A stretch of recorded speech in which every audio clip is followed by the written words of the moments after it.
हम सब ने सोचा तो है बस बाबा ही मेरे दिल में है, लेकिन दिल किसके दिल में बैठेगा? आप देखो मंदिर की मूर्ति जड़ चित्र है, तो भी मंदिर को कितना स्वच्छ रख के मूर्ति स्थापन करते हैं। मंदिर की जड़ मूर्ति में भी स्वच्छता चाहिए। अगर कोई मंदिर में आप जाओ और सफाई नहीं हो तो कहेंगे ये मंदिर अच्छा नहीं है, पुजारी पता नहीं क्या है। तो जड़ मूर्ति को स्थापन करने के लिए भी स्वच्छता चाहिए, और बाबा को दिल में बिठाने के लिए कितनी स्वच्छता चाहिए। और भगवान ने कह दिया मैं तुम्हारा हूं तुम मेरे हो, बस हो गया। लेकिन मैं बाबा का हूं, बाबा मेरा है, इस निश्चय की निशानी क्या? आप सोचो निशानी क्या होगी। आप एक तरफ देखो, कोई राजा का बच्चा हो, कोई पद्मपति का लड़का हो, उसकी निशानी किससे पता पड़ता है? चलन और चेहरे से। उनका हर चलन जो होगा ना, वो उस नशे में होगा। और हमारा है रूहानी नशा, परमात्मा के बच्चे हैं, तो हमारी चलन और चेहरा, बाबा कहते हैं ना, हर एक ब्राह्मण बच्चे का चेहरा ऐसा होना चाहिए जो चेहरे से बाबा दिखाई दे। अर्थात जैसे बाबा ऑलमाइटी अथॉरिटी है, सर्वशक्तिवान है, वैसे हमारी चलन में, चेहरे में वो मास्टर सर्वशक्तिवान का आभास होना चाहिए। तो हमारे में जो शुभ भावना बाबा ने रखी, हम लोग हंसते थे क्योंकि हम तो कम पढ़ाई पढ़ के गए ना, तो हमने इंडिया का नक्शा ही नहीं देखा था। हम कहते थे बाबा कहते हैं विश्व कल्याणी, विश्व कल्याण, विश्व का नक्शा ही नहीं देखा।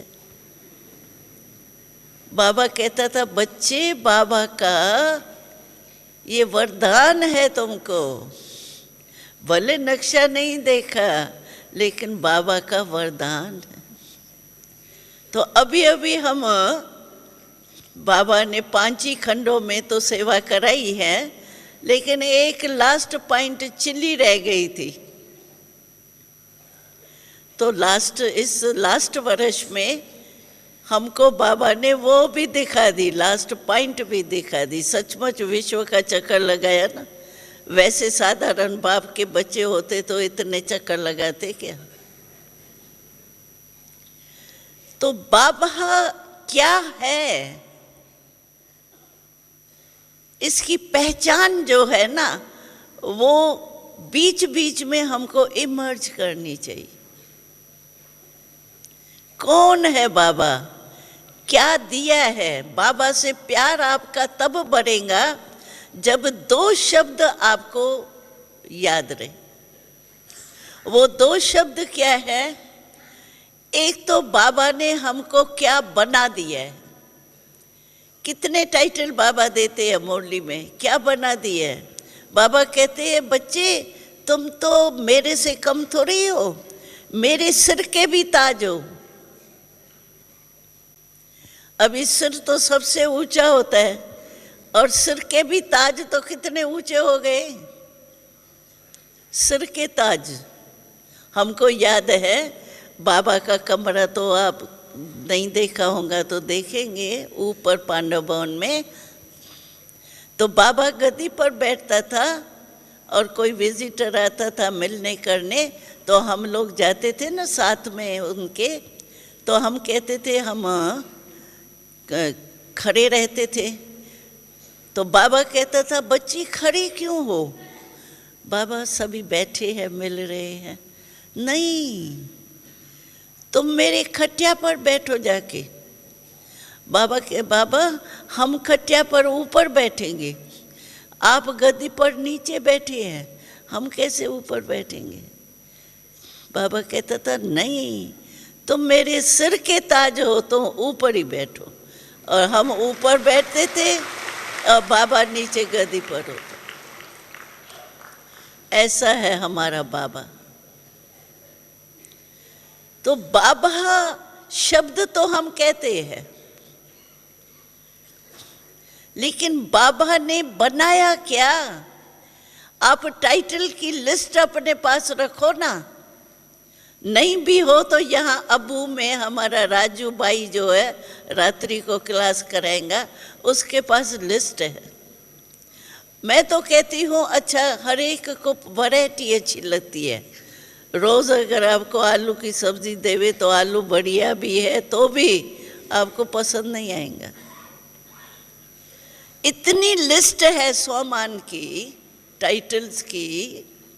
रोज आप एक टाइटल सामने रखो, स्वमान रखो, दूसरे दिन दूसरा, इतना मजा आएगा। कभी बाबा कहते हैं मेरे नूरे रतन हो, कभी कहते हैं मेरे दिल के हार हो, कभी बाबा कहते हैं बस तुम तो एकदम संतुष्ट मणि हो, कभी कहते हैं तुम्हारी तकदीर बहुत हजार गुना, क्या पदम गुना से भी ज्यादा है। क्या क्या बाबा टाइटल देते हैं हमको, स्वमान में खड़ा करता है। उस स्वमान में खड़े हो जाए ना, सिर्फ ऐसे नहीं अमृत वेले बैठे बस अमृत वेला मेरा बहुत अच्छा हो गया, मुबारक हो, अच्छा हुआ तो, लेकिन सिर्फ अमृत वेला नहीं, क्योंकि हमारे 63 जन्मों के पाप कर्मों का खाता है। 63 जन्म, और पता नहीं अनजान में कितने पाप किए होंगे। अभी वो सारे पाप हमको भस्म करने हैं। और स्वयं एक बाबा के और कोई याद नहीं आवे, संभालो भले। बाबा ने बहुत अच्छा शब्द दिया, प्रवृत्ति वाले प्रवृत्ति में भले रहते हो, संभालो, लेकिन परवृत्ति से संभालो। हम निमित्त है। बाबा ने बहुत अच्छे शब्द बोले थे एक बारी, तो अगर आपको निर्मोही बनना है, हर एक पुरुषार्थ तो करता है निर्मोही बनो, लेकिन बन नहीं पाते हैं, तो बाबा ने कहा सबसे सहज युक्ति है निर्मोही बनने की, आप अपने में निमित्त भाव लाओ, ट्रस्टीपन लाओ। बस ट्रस्टी हूं, संभाल भी अच्छी होंगी, क्योंकि मोह के कारण कई बार ऐसा और ही ज्यादा वो हो जाता है, खराबी हो जाती है। कौन है इस सारे सभा में जिसको क्रोध करना अच्छा लगता है? अच्छा लगता है क्या? अपने से ही परेशान हो जाते हैं। जो क्रोध जीभ से होता है, जीभ 2.5 इंच की है और मनुष्य 6 फुट का है।